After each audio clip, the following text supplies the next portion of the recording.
A barrage of rockets strike jet fuel tanks and aircraft at Tripoli's International Airport, the latest attack on civilian infrastructure in the battle for the capital.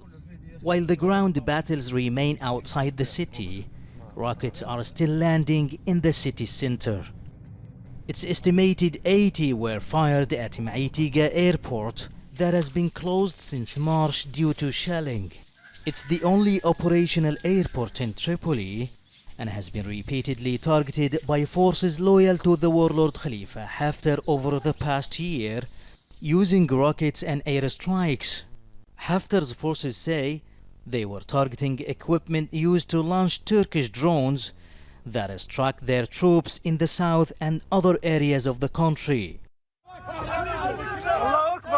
In recent weeks, the internationally recognized government has increased the amount of territory it controls and has launched raids on strategically important areas held by Haftar's forces.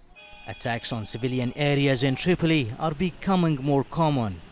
There is absolutely no way that a military takeover would have been possible without some civilian casualties. The problem at this stage is that the social legitimacy, or any perception, let's say, of the legitimacy of the Libyan Arab armed forces or of Khalifa Haftar as a potential military leader have completely dissipated from most of the residents in Tripoli, because they've realized that if previously some of them believed that this is actually a cohesive, disciplined army, now, a year on, having seen the way this conflict has been fought and having witnessed how both sides have really behaved, but particularly the Libyan Arab armed forces have behaved, they really equate them with the militias that are in the capital.